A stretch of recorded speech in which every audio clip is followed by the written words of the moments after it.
Great.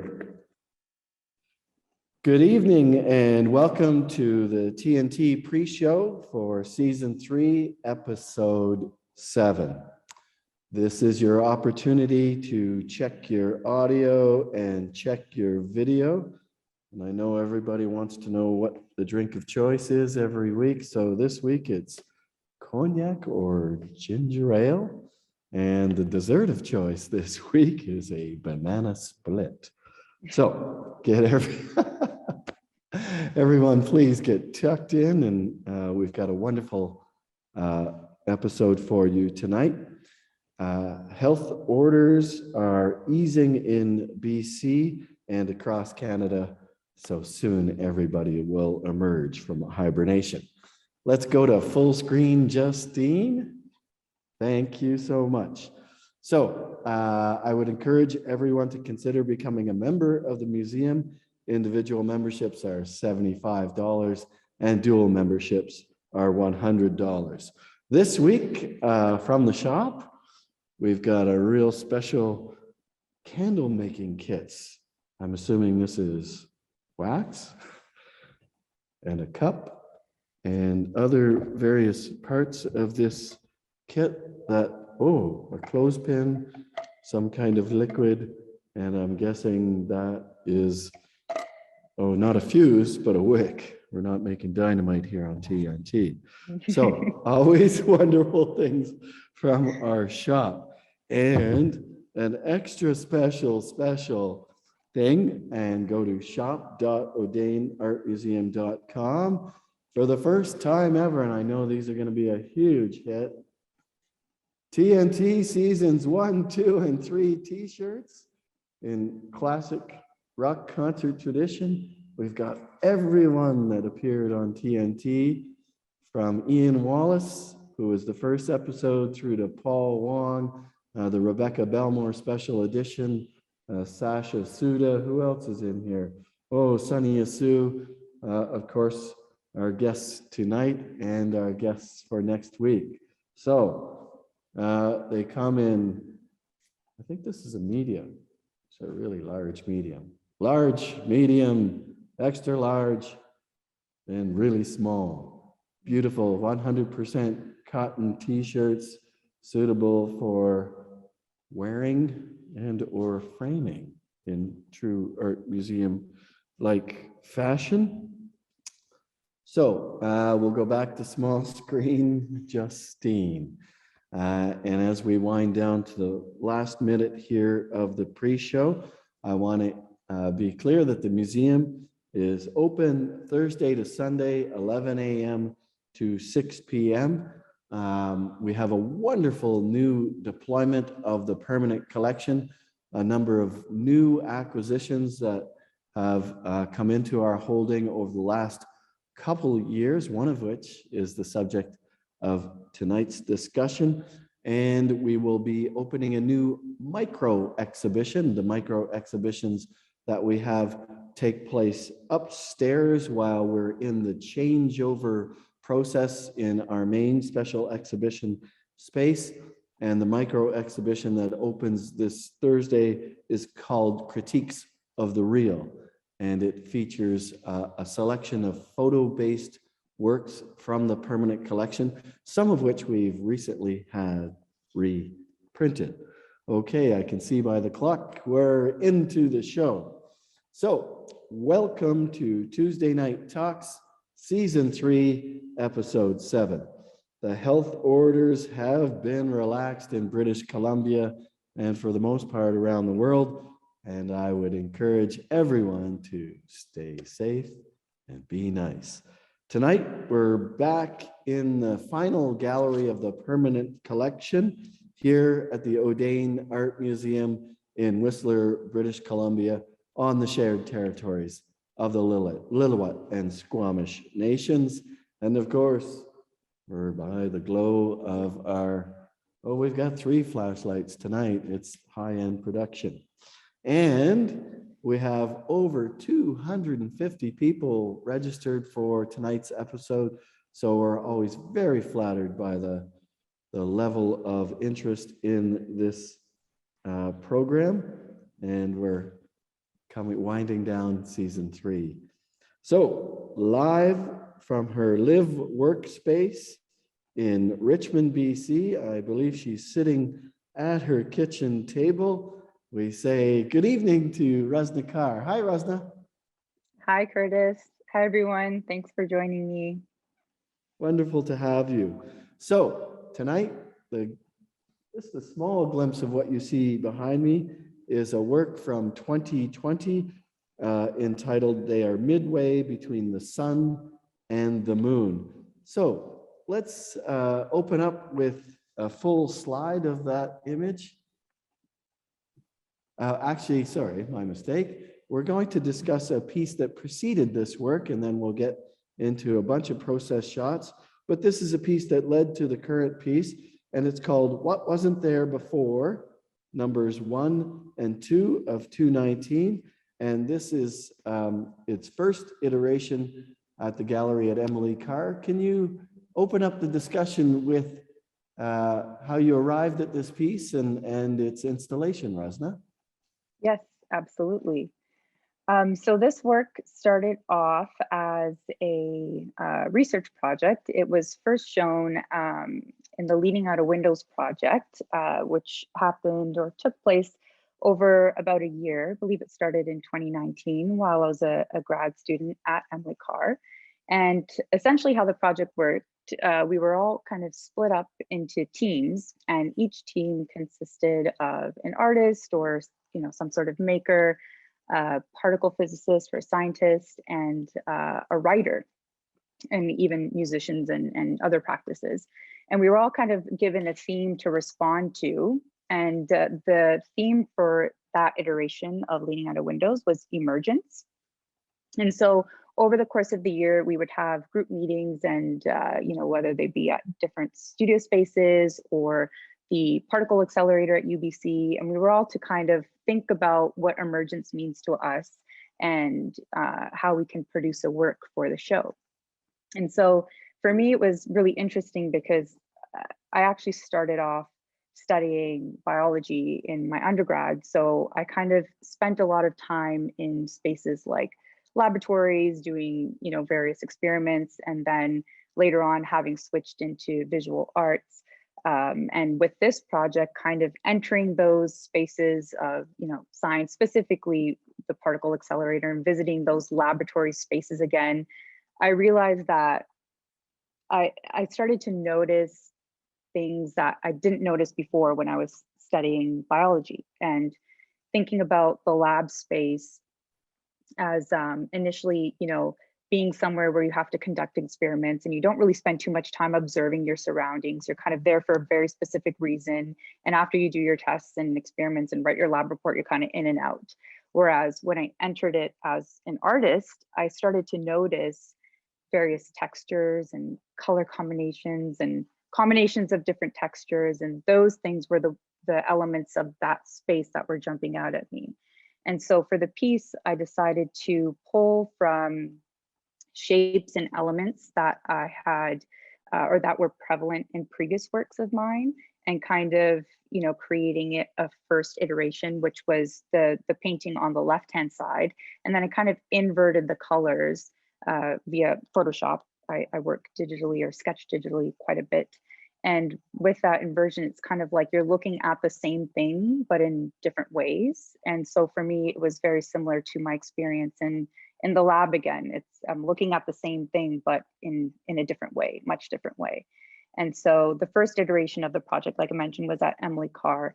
And this show at Kamloops happened about I believe over a year later. And I decided to kind of play around with the installation a little bit, utilizing the corner of the gallery versus in its first iteration, both pieces were kind of side by side and separate. And so, working with multiple surfaces, this is something that I like to play around with, is the arrangement of the individual panels. And for this iteration of the work, I thought, well, maybe it would be kind of interesting to have them almost coming out of one another, almost like a kind of a mirror in a way. Do you feel these are kind of like large scale collages that you continually rearrange as a piece takes different iterations in different locations? Yes, I mean, in a lot of ways, I think the work, pulls from elements of collage. There's a lot of different materials that are being used. I know you can't really tell from the distance of this picture, but if you were to get up close to the work, each painting is done on, I believe, 8 to 9 individual panels. And the first layer of both paintings was this. I had a bunch of lined paper around, and so I kind of prepared my surface with this lined paper. So the entire painting, each half is about 8 by 9 feet. And so it's covered the entire surface is covered with lined paper, which is then layered with acrylic paint and sawdust, kind of acrylic paint and sawdust mixture. There's also pieces of cut canvas.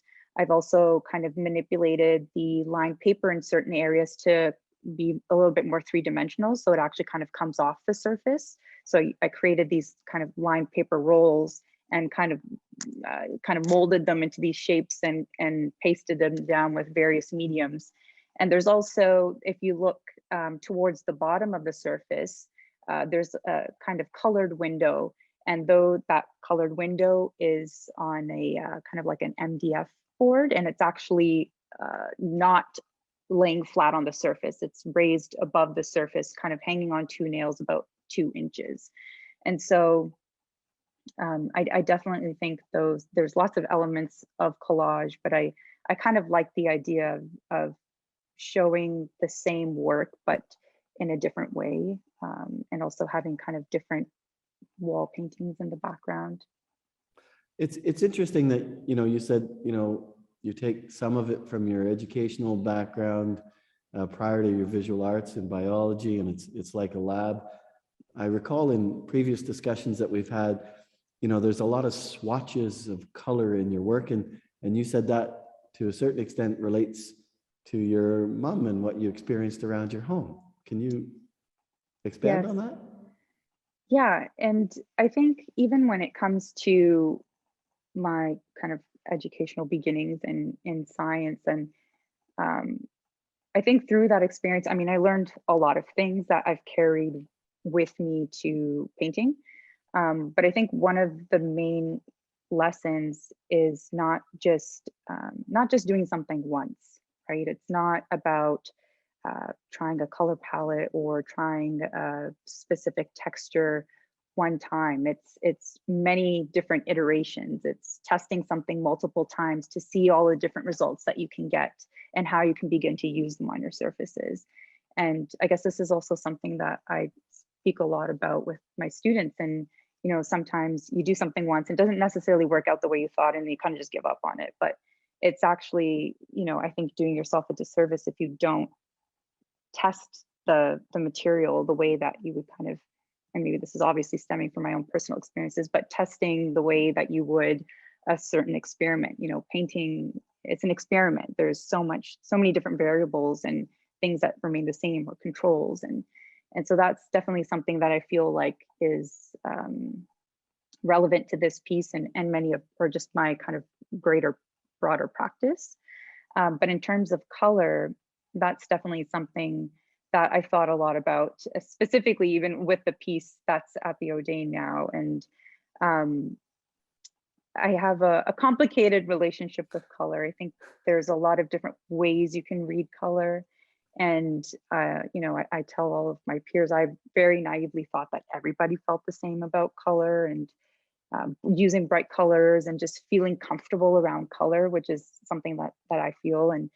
But I realized that it is because of my lived experiences. And, I grew up in Brampton, Ontario. And so it's a very kind of colorful, multicultural place. And my mom, who is retired now, but she used to design Indian bridal wear and formal wear. And so I kind of grew up in the Indian wedding industry. And, coming from a Punjabi background, I grew up going to big Punjabi weddings, which is just color all over the place. It's a very overwhelming experience.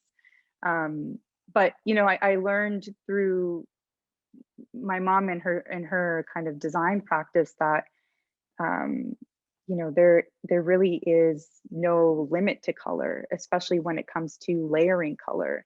And again, within the Punjabi community or the South Asian community, I truly believe that no one thinks that anything is a neutral color. Like every color just goes with everything.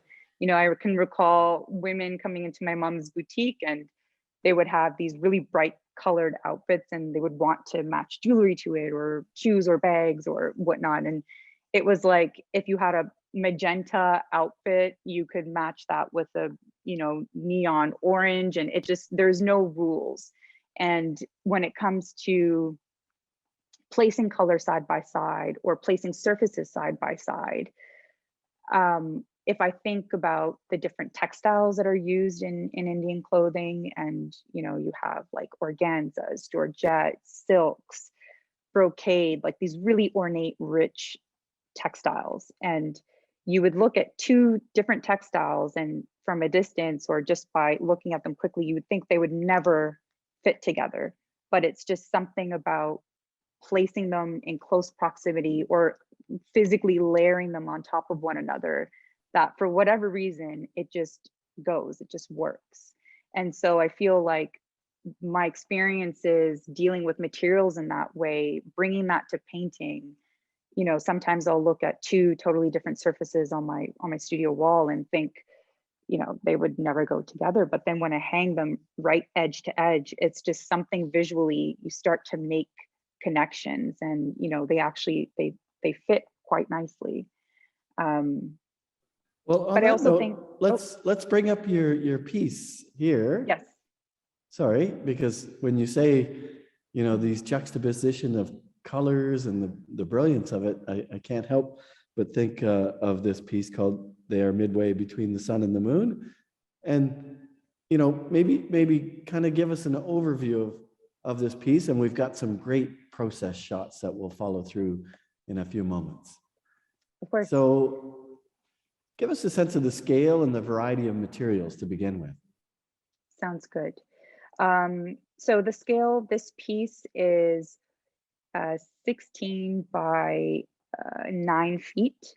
And scale is something that I have wanted to play around with for a long time, and now I have the opportunity to do so. And it actually started off in the MFA program at Carr, that I had this desire to work really large, and there was limitations with studio space, so you kind of get creative and figure out how to make things work.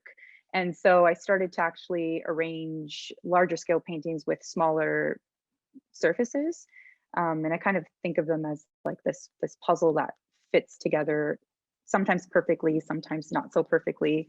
But that's kind of how I also approach this painting, because I created it at the Burrard Arts Foundation, and so there's the studio space is a very specific size, so I kind of worked in pieces. And in terms of color, I was also still, for the show that I had where this piece was included, I was very much thinking about color and the different readings that color can have. And a lot of the time I would receive feedback from showing work and just talking with my peers and critique and all that kind of stuff. And there is that initial reading of color and it being very joyful and kind of uplifting. And I definitely draw inspiration from spaces or sites of kind of overstimulation. So marketplaces, flea markets, amusement parks, and kind of breaking down these spaces and figuring out what is it about the construction of these spaces that gives us this elevated feeling. And one of the things that I kind of came to a conclusion on was the color that we see in these spaces. And then also thinking about, my mom's design work and the people that would come in through the doors desiring so much color, and, my experiences just attending weddings, being a part of weddings, and, the wedding industry is big. My mom and all her sisters actually were in some way, shape, or form involved in the Indian wedding industry. So I kind of grew up in that environment. But you see women come in and kind of want all the color, and the more color, the more beautiful things are, the more beautiful they're seen to be. And but it's interesting because, you know, since moving here to Vancouver, you know, the time that I have back in Brampton is quite valuable because I'm not there all the time. So you get into some really deep discussions that maybe you wouldn't have had with specific family members or people that are really close to you. And I'm thinking specifically the women in my family, and you actually hear their stories, and you know, you're also of an age where they're more open to sharing these kind of hardships with you, and you realize that a lot of, you know, women, specifically for me and my Punjabi community, they don't tend to express themselves all the time. So you kind of keep things in, and really complicated feelings in, and you don't really deal with certain issues because, you know, you don't want to maybe make yourself vulnerable in a lot of ways. And so I started to question, you know, what it means when we desire so much color, when we surround ourselves with color, or when we want to adorn ourselves with color and the most color. And in that sense, you know, through making this work, I started to think about color as maybe this like this armor that we put on, or something that we wear to protect ourselves, or maybe to distract from what's really going on beneath all the layers of color. And even maybe color as this form of expression, or this way that we can express ourselves in a way that we can't otherwise, or we can't with words. Okay, so let's, we have some great process shots, and you can walk us through how you build works of this scale. This is very early on in the creation of the work. Can you kind of give us just a quick overview of what's going on in terms of this part of the process? Yes, absolutely. And I also realized I didn't answer your question about the different surfaces, but we'll get to it. Yeah, we can get to it. There's lots of surfaces and stuff going on. But in this image, this is, I mean, obviously very early on in the creation of the work. So I actually, at this point, had already kind of flipped the entire surface on its side, because originally it was, you know, if you kind of shift it once clockwise, so it was kind of upright, and there was just certain lines that, or connections that were forming, that weren't really working well for me at that time. And if you look at the bottom section there, that was actually a part of another painting that I had painted earlier in the residency, and I kind of plucked it from that piece and put it on a separate wall, and it started to grow into its own work. And so at this point, I had, you know, taken that piece from the previous painting, or the painting that's actually directly in front of it in the image, and started to expand upon it with additional surfaces. So at this point, there are some wood panel, pieces of wood panel, and also stretched canvas. And in terms of the actual paint that's being used, I work mainly in acrylic paint, just because I like to work quite quickly, and oil paint, I think I would go insane. So there's acrylic paint, oil stick, and I alter the consistency of my acrylic paint quite a bit. So you can see areas where it's been watered down, or kind of a much more fluid consistency. And there's areas that I've added certain mediums, such as molding paste, or cold wax medium, or kind of like a thicker heavy body gel medium, to kind of give the acrylic paint a little bit more body, because naturally, you know, acrylic paint, you use it straight from the tube, it wants to dry quite flat. So I'm trying to, you know, figure out ways where it can still hold its shape, or, you know, almost the cast of my mark or my gesture. Okay, let's move to the next process shot, please. And here it's a little more developed. The one thing I can't help but notice is you've got a ladder behind you, and you've got a ladder in this shot. They're quite large works, and maybe talk about just the physicality of the scale of your work. Yes, absolutely. So in terms of the scale, the works are quite large, and I think one of the reasons is because I guess growing up in a Punjabi household, I'm the oldest, I'm the eldest sibling, I'm the firstborn, I'm, you know, the eldest daughter. And so anyone that comes from a Punjabi household will kind of understand the things that come with that. And so, you know, sometimes growing up, you know, you don't always feel like you can express yourself in the way that you want to. And sometimes speaking up or speaking your mind can actually, you know, it's seen as like very disrespectful, or, you know, you're kind of in a way raised to just obey the rules and not really question anything. And so you tend to keep a lot inside. And in some ways, I feel like I lost my voice, or I was, you know, sometimes just tend to be a little bit more quiet to, you know, not get in trouble or not kind of ruffle anyone's feathers. And so with painting, I feel like it's kind of given me this voice, or this voice without actually having to talk all the time. It's like with the scale itself, it has this presence, and it's bold and it's loud, and it's you know, it's overwhelming when you're standing in front of the work. And you know, a lot of the work, it is quite large, especially this piece. And so I'm also pulling from the other, you know, aspects of life that I'm interested in, or the things that inspire me, such as these amusement parks, or these spaces of overstimulation. And you know, that kind of overwhelming feeling that takes you over when you're standing in front of, you know, a roller coaster, or these over the top, out of this world elements that, you know, are very different once you kind of walk out the doors or exit through the gates. And so in terms of scale, those are some of the things that I'm thinking about. And then with this image itself, you know, I had decided, it got to a point where I'm going to flip the piece back up to, you know, how I originally intended it to be. Okay, so we have a next process shot, which, you know, it's getting close to the work behind me, and again, this is the flow of the color, particularly the green and the red, is quite distinctive here. Whereabouts are you at in the process? Halfway, 3/4? I would say maybe about halfway-ish.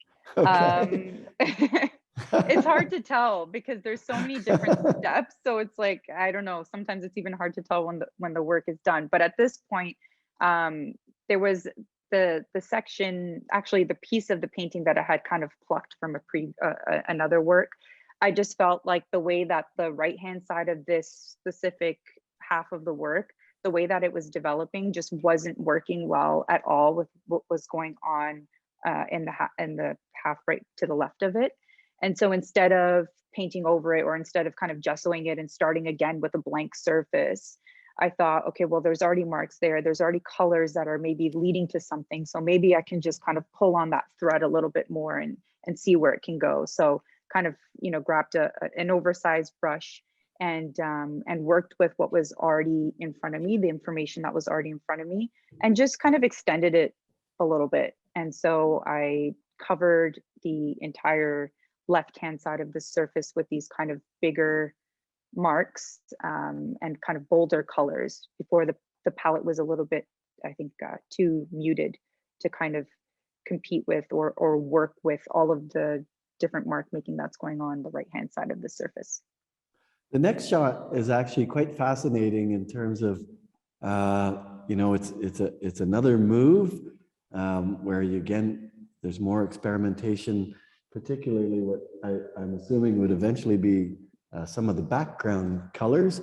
And then we have the nascent stages in this next shot of the linear elements.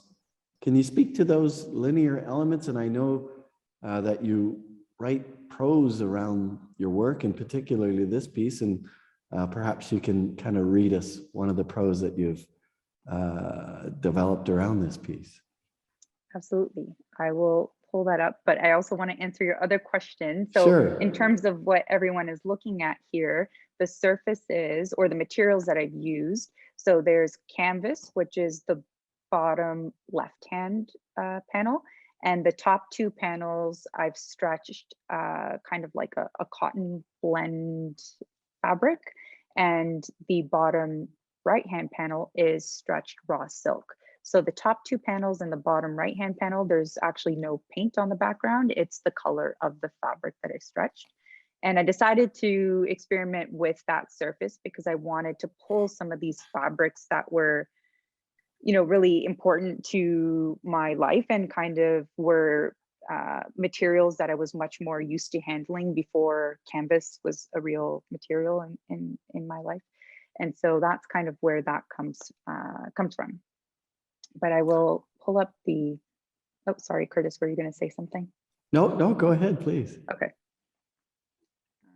So I've prepared a little bit of a prose, I guess, or I kind of maybe look at it as not an artist statement, but maybe something that is a part of a larger artist statement. But I have a sort of writing practice on the side, and writing is not something that I was always super confident, you know, working with. And so over the last couple of years, or I would say since graduating from the MFA program at Emily Carr, I've started to play around with writing and with text and, you know, kind of pulling it apart and having, or taking a more experimental approach to writing versus a little bit more of a rigid and structured approach. And I think, you know, with the way that I handle my materials, the freedom that I have with the materials, I kind of wanted to bring that into writing a little bit.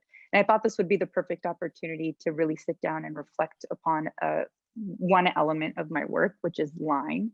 Obviously, there's a lot of elements that go into the work, but I thought it was fitting because of the piece that we're talking about too, and how prevalent line is.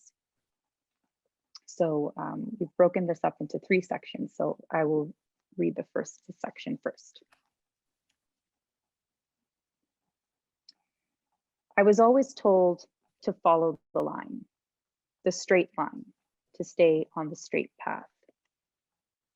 There would be many times where temptation will want to part me from this line, pull me off the line, where I would enter dark places, creases, corners, cracks, and may never come back on the straight line.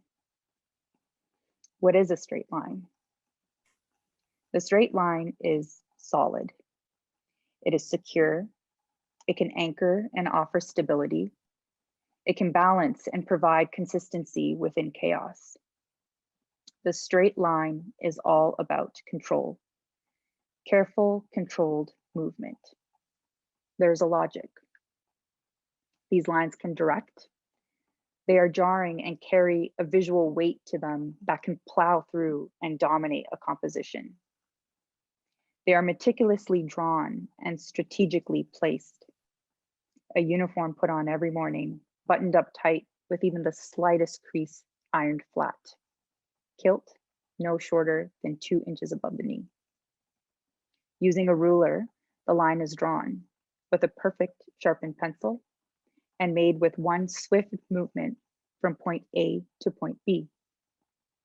Or using a still hand and calculated movements, the line gets you from point A to point B. It tells you where to look and how to look. It serves its purpose by doing what it is told to do with a hard edge to guide it, making sure it doesn't leave its path. A very clear and direct path with little to no room for error or interpretation.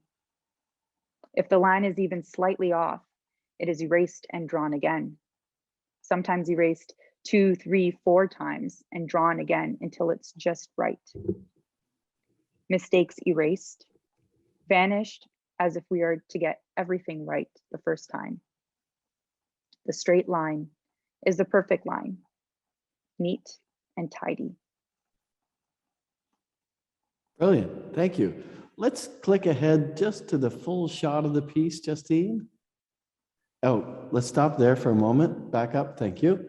So we can see in the confines of your studio, you didn't have quite enough room to put the whole piece up. I mean, how do you move from the piece in 2 parts to conceiving it as its whole, which we'll show in this last shot. Mhm. So after the work got to, after the two halves of the work were completed, the way that the Burrard Arts Foundation residency worked was actually quite unique in my experiences. And so the gallery space where the work would ultimately be shown was just outside the studio. And so I would kind of shift the work back and forth between the gallery space and the studio space to see where I wanted to install the work. And so ultimately, when it came to installation day, I started to bring the work from the studio and kind of lay it flat on the floor to puzzle. It was quite literally an oversized puzzle. And so I fit the work together, and that was the first time I was able to see the two halves come together. And so using a ladder, I would usually climb the ladder and kind of take an above aerial look at the work to see what was going on. And that's where I can start to see if there's any areas that are not working, or there's certain lines that reach a surface that don't lead to anything. There's certain lines that connect seamlessly to other places. So just making sure that balance is working, and then adjusting anything that isn't working. And then once the installation went up and it was on the wall, because I work with these multiple panels, I can still play around with the installation. So there was one section of this painting, I believe it was the bottom right-hand corner or the bottom left-hand corner, one of the two bottom corners, that midway through making the actual work, I actually flipped one of those panels upside down because there was a section of the painting that just, it wasn't working. And sometimes I feel like instead of continuing to add more and more paint to something to try to fix it, it's actually sometimes working in the opposite, like taking away paint, or maybe flipping a surface upside down, or swapping a panel out to kind of activate the painting again, or bring it back to life in a section where it may have died.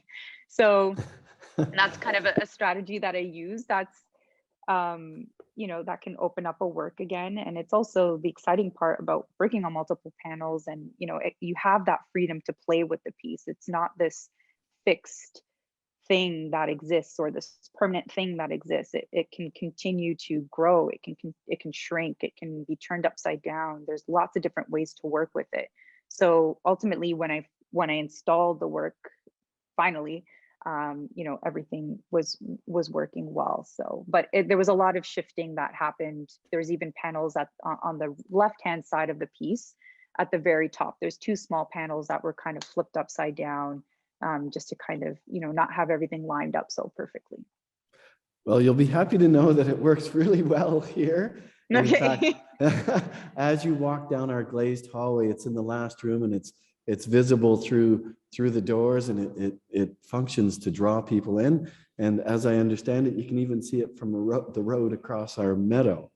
So now, Russna, we're going to move to the question and answer section of the program. And we are fortunate to get a number of questions.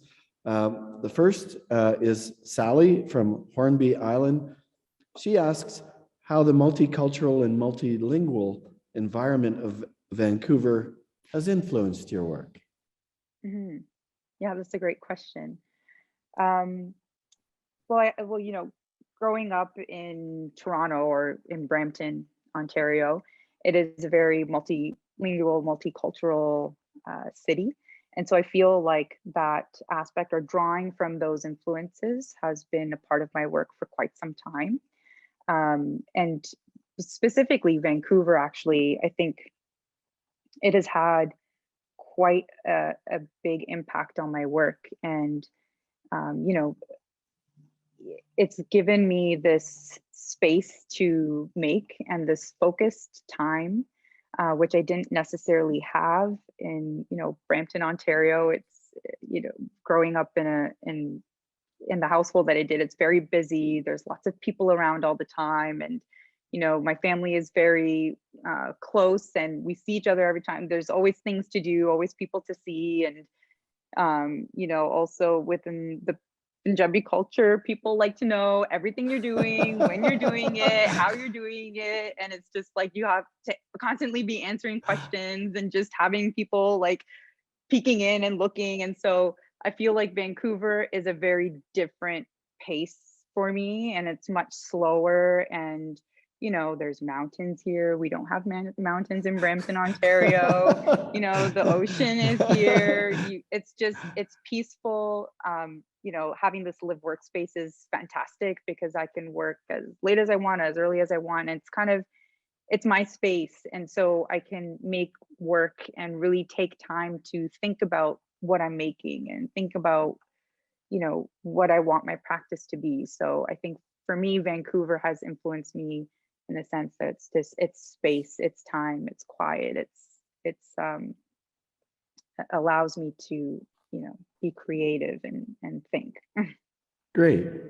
Okay, so then Catherine from Vancouver, she asks about, you paint on the walls of galleries as part of the strategy of exhibiting your work. Can you just outline what you think that adds to your painting as a whole when you extend it out onto the walls? Mm-hmm. Yeah, that's a great question. I think with extending the painting onto the wall, for me, it's kind of about pushing the boundary a little bit, or playing with the restriction of the edge of the surfaces that I'm working on. And sometimes, I feel like having that restriction is great because it gives you something, or a way to indicate when you've completed the work, or when when you can kind of stop on one surface. But the way that I look at the wall or wall space within galleries is not so much as, something that the painting is hung on. It's actually, for me, it becomes another surface that I can play with, and it becomes an opportunity for me to break past the restriction of the edge of the surfaces that I'm working on, and to see what else exists beyond the painting on the surface or on my canvas. So, I mean, for example, there's a piece behind me where, there's lots of lines going off in all these different directions. And it's almost as if I were to, this blue line here ends, but I can see how it can continue growing. And so when I think about the wall space, or when I think about installation, it's also an opportunity for me to work with the space, and all spaces are so different. And so it's kind of exciting because it's like this experiment or this temporary thing that can exist. And if you try something and it doesn't work out, or if you don't like it, it doesn't matter because it's going to be painted over in a couple, weeks. But if it leads to something interesting, then maybe what's on the wall can actually end up on a canvas or another surface, and the process continues to unfold from there. And so I feel like there's a lot that goes on beyond what we can see, beyond what's painted on a canvas. There's a lot of information that can continue. It's just about making those invisible elements visible, and maybe that is what this wall painting is, or the wall extension. That's a great answer. I like the idea of extending beyond the surface and not feeling limited by the traditional canvas, if you will. The last question that we're going to ask you tonight comes from Stephen from Surrey, and he asks, what's been the most difficult part of your journey as an artist? Yes. It's a very complicated question. I mean, it's a great question. I don't know. I think it's lots of different things. I feel like I arrived at painting, after kind of dabbling in a bunch of other different things. So I started off, like I mentioned, studying life sciences at the University of Waterloo. That's where I did my undergrad. And so I was a biology major for about 2 years, and, very much put on that kind of medical school track. And that's what, was the goal. And after about 2 years of studying biology, I kind of got to a point where I was like, I don't want to do this. I can't do this. I'm not, that wasn't something that I was passionate about. And so then I moved into the University of Waterloo, the visual arts program, and ended up graduating with a bachelor's degree, but I kind of majored in fine arts. But the idea was still to apply to medical school because you just need a bachelor's degree. You don't need bachelor of science and whatnot. So the toughest part I would say would be, the decision that I made to not pursue medical school at all, or not pursue sciences, or what was kind of expected of me to a certain degree. And so that was really difficult to navigate. And there's a lot of challenges that came with that, and a lot of conversations, and figuring out what direction to take. And then I thought maybe I would work very closely with my mom and her design business. And so I kind of worked in that in the Indian fashion design industry for a while. Ultimately figured that I didn't want to do that. Then I went into commercial surface and textile design. And so what I would do, I was always kind of painting on the side. And so what I would do using Photoshop, I would isolate certain parts of my paintings and create these repeat patterns that could then be placed on product, like a wide range of products. So it could be placed on rugs, on tea towels, on wallpaper. And so I would do these kind of licensing shows. I did one in New York and one in Vegas, and people, buyers from the Martha Stewart Company, from Microsoft, from Bed Bath and Beyond, they would come to these shows to look for designs. And so I got frustrated with that as well, because I felt like I was always constantly making or doing for someone else. And so from growing up in a Punjabi household, there's certain things that were expected of me, certain things that I had to do that sometimes I didn't always want to do them. And so I felt like I wasn't, in some ways living the life that I wanted to live. And then coming to the fashion design, I felt like I was also making for other people, making for mass appeal. You have to sometimes be careful with the materials that you use or the designs that you made, because you want to ultimately sell them.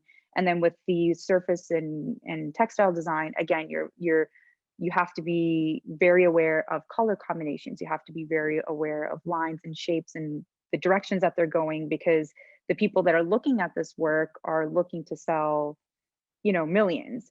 And so your voice tends to, you tend to lose your voice. And so that's how I ultimately ended up at painting, because I wanted to make the way I wanted to make. I wanted to say what I wanted to say, and I wanted to do it my way for once, and have that voice and have that presence that I haven't always felt like I've had in the past. And I also don't want anyone to think that I grew up in some terrible household. I love my family, and my parents are very proud.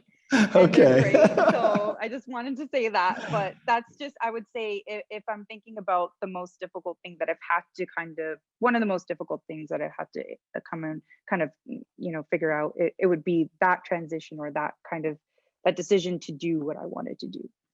Well, not to worry, Russna, it's very late in Brampton right now. And I'm so glad that you superseded Bed Bath & Beyond as well as Martha Stewart. I think you have arrived in a wonderful place.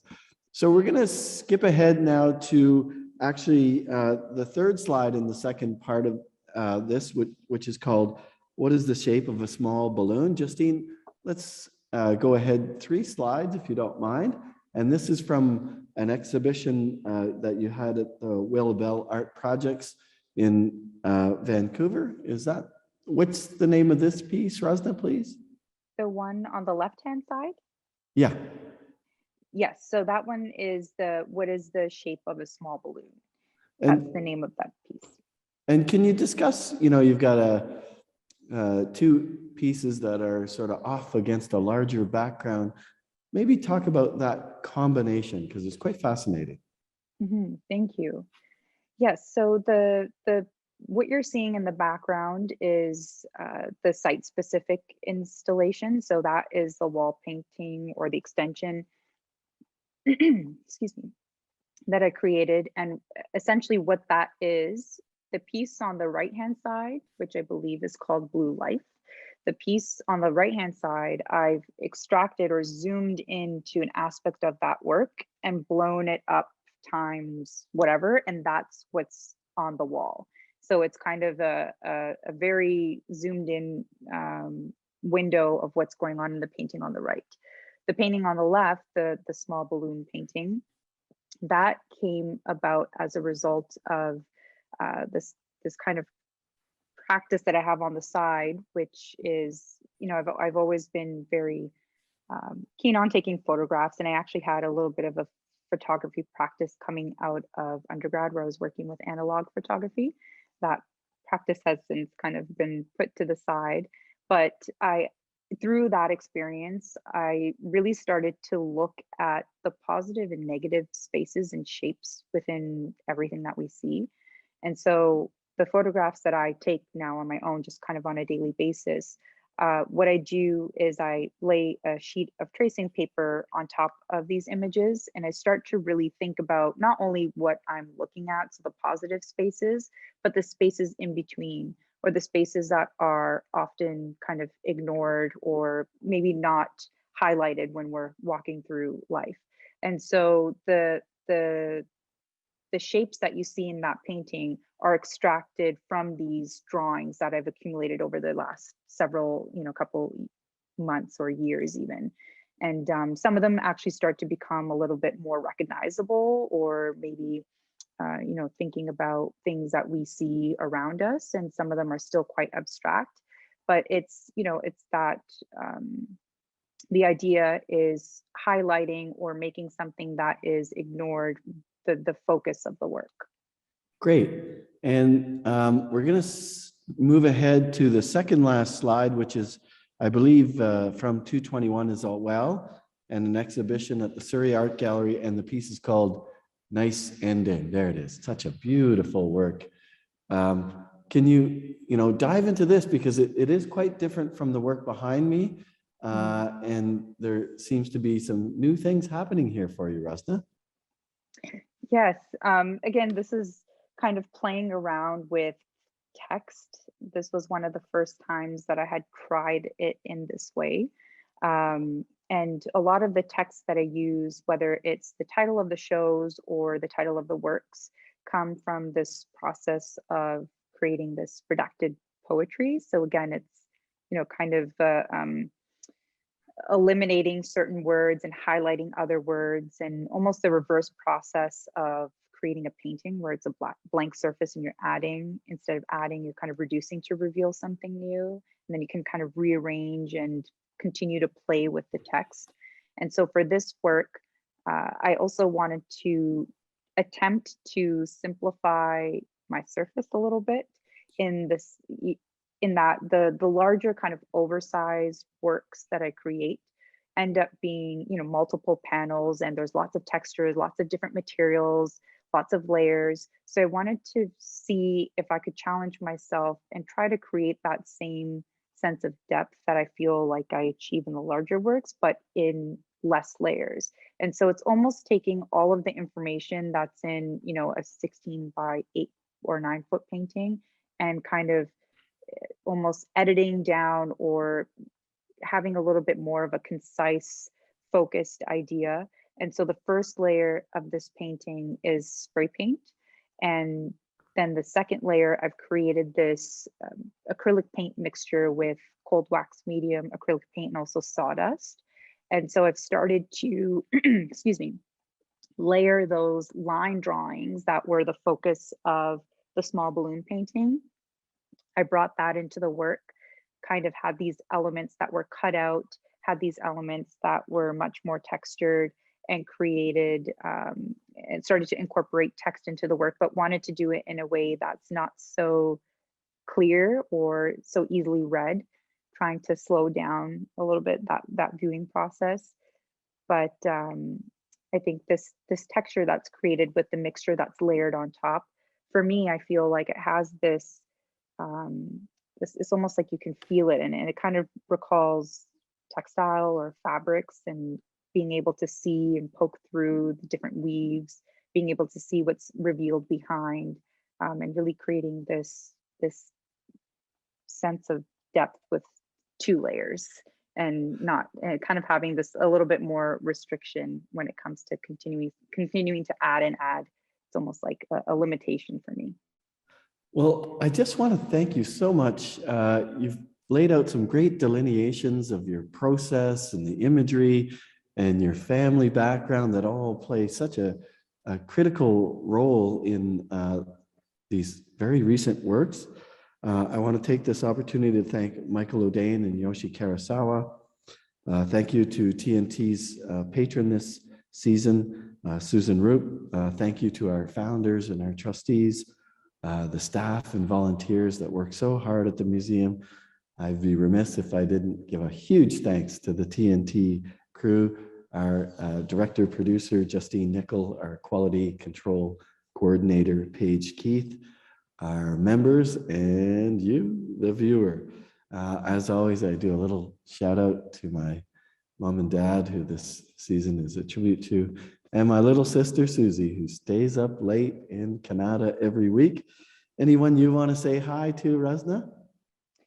Yes, I'd like to say hi to all of my friends and family that are tuning in from Brampton, Ontario, as well as Vancouver. And then I believe both my parents right now are tuning in or will be tuning in from Orlando, Florida, as well as my brother who's in Orlando, Florida. So kind of all over the place. Okay, well, that's nice to hear that your family's watching all over, well, we'll say North America for the moment. Yes. Next week, it will have a real special treat to finish out season 3. Our big finale is with Michael Audain, who will be discussing a number of historic carvings as well as paintings that he generously donated to this collection. So I would encourage everyone to tune in. And I just want to say thank you again and good night from the Audain Art Museum here on the shared territories of the Lillooet and Squamish Nations. Thank you, Russna. Good night. Bye. Thanks, Curtis. Take care.